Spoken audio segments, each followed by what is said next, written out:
What?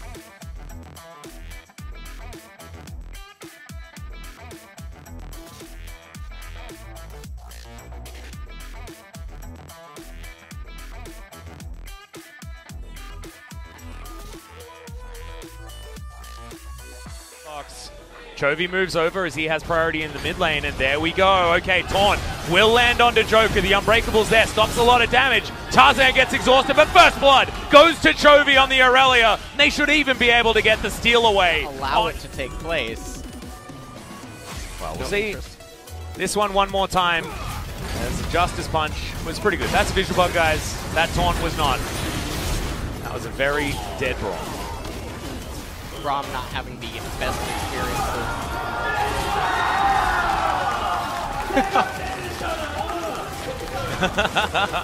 Too worried about it. Galio now moving towards the mid lane means the Kalista going to be in a little bit of trouble. As okay, Doug, once again, not going to get stunned. That wind wall just stunning. On Fleek comes on forward. With one another and the opponent. Threads the needle on the Cocoon as Summit is going to be able to get the passive shield on Fleek. Here in time as Chovy turns up. Tarzan gets his way out. Vanguard's edge is there. But it's a great flash to come in from On Fleek.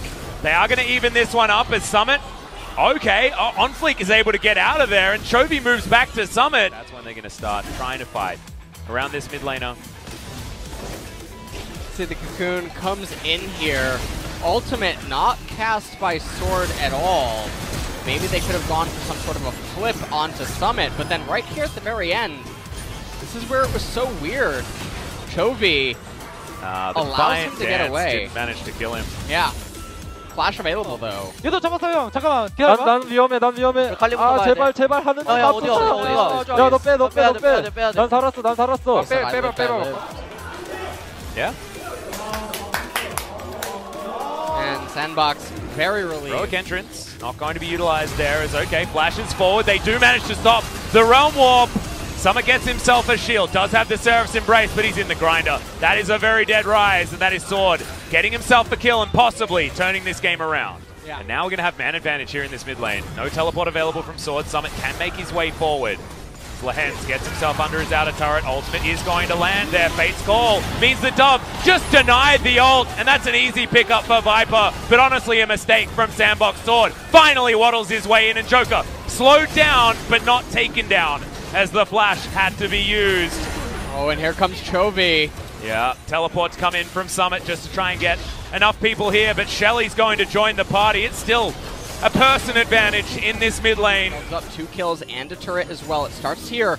Summit trying to cast the Realm War, gets locked up by Lehen's ultimate.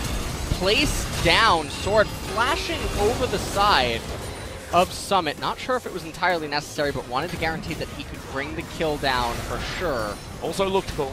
Yeah, did look cool. Yeah, Can't and argue look, with that. You understand why they go for the Galio. He just used his flash on the bottom side of the map. Yep. But he's with a Kalista. That is 100% just a mistake because Fate's Call is always going to be there. Work done. Oh man. Ghost? Yeah, he's going to face check Sword. The disdain is going to be very easy. Takes a lot of damage. Good ultimate defensively, but Viper should be able to use that Martial Post to get himself there. Realm Warp comes down, but Joker is going to die. Cocoon not going to land. Sword tanking a lot of damage as Dove is going to be fighting with Chovy on the top side. The flash does come in, but Chovy's just so tanky. Does eventually have to use the flash to get himself out of the way as Corrosive Charge comes in. The flow was built up, but it ain't built up enough. And Sandbox going to lose on multiple fronts where they can truly capitalize. Or the champions just aren't there.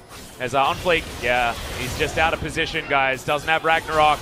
Blade Surge going to come in. Is it all a cunning ruse, though, as Ghost going to get on top, wants to try and get the flash forward. It's going to be Summit that gets on top. There's the Fate's Call. The Rise should die here. Fantastic taunt from Lehens. And once again, Griffin taketh away because he's been hitting it with his autos for so incredibly long. Tarzan has more HP than what appears because he has Smite. All right, we're going for the turn. Oh my god, Dove just explodes. We do have the Olaf on the backside of this fight, but he's just going to go down. He's more food for this Kalista. She's so strong at her current level in this meta, and Viper is showing that he can pilot her to such beautiful effect. We've all seen what he's been practicing in solo queue. We didn't know what he could get done on the stage, and damn, does it look good. Joker now in the back of this pit does not have the unsealed spellbook, so he was just going for a cheeky steal.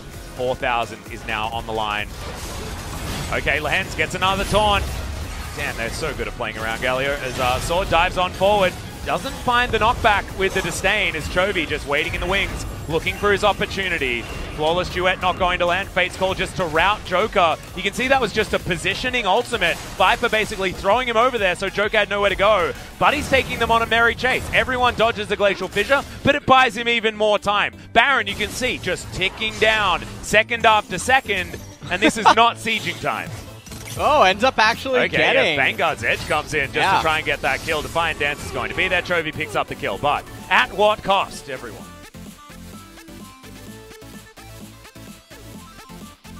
Game is all about. It's about buying the items, killing the champions. Right now, Griffin, though, they're thinking about the killing the champions part as they are trying to take down this inner turret. Tarzan is going to go golden, but that is actually going to be a big price to pay. Teleport comes in right underneath this turret as Lehens taking so much damage from Summit. Gets himself out. They can manage to win a sloppy fight with even 2 or 3 members remaining. Those double mountains are going to come online and easily result in a Baron cap. Well, right now you've got Griffin engaging on the top side. Sword's going to be a long way away from this fight. There's now Chovy, denying so much with the Defiant Dance. His heroic entrance gets Lehens back towards his team. Viper now, he's picked up the Gargoyle, but Joker uses to stand behind me. The flash forward, a little bit of a disconnect here from Griffin, but Summit has to go golden. Now in the back line, more golden members of Griffin is Ghost. Is trying to flash. Tarzan gets on top of him. No damage from the Lucian in the back line, and that means that the Kalista is able to pop off. Griffin draw first blood in the fight as now Sandbox. They're routed. Joker is so low. Summit as well. He does have a lot of damage and a lot of shielding. And that is an Unbreakable that denied a lot of damage there from Lehens. And it looks like Tarzan and Lehens just want to stop the ability. Well, I mean, this might just be game, as Griffin are pushing with 3 members towards this base. Ghost does make it back, but he's very squishy.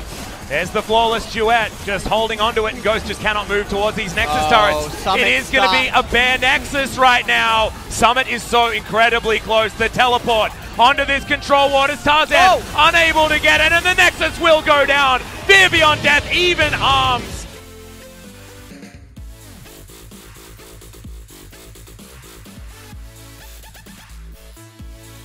From Sword, and Griffin will get themselves the 2-0, but this one looked different from both the SKT series and every other 2-0 that Griffin have got so far this season. Yeah, and this is looking a much closer week for Griffin games. They're not as one-sided as what we would expect. In Sandbox, they had a few moments of brilliance in this game. I actually think Summit was doing phenomenal this game. Yeah. Obviously, had an unfortunate death down there in the bottom lane to sort it in Lehens, but I think that he did quite well on the rise. And I think Sandbox can feel satisfied knowing that maybe any other team in LCK right now, outside of maybe SKT or Griffin, probably would have succumbed to some of the positions that Sandbox found themselves in. And also succumbed to the tilt, right? I mean, losing a game based on a 50-50 Baron steal where you had control of the Baron pit is something that makes a lot of teams feel absolutely terrible. And often the results that we see in best of threes that end game 1 in a situation like that is just a landslide. And this was not a landslide victory for Griffin. It was a shorter game. Certainly they did press their advantage very, very well at the end of that last team fight, but that was an extended one. It was one that Griffin had to sort of masterfully tear apart in order to get themselves into the right position, in order to capitalize on the positioning that they found Sandbox in. So a very different series.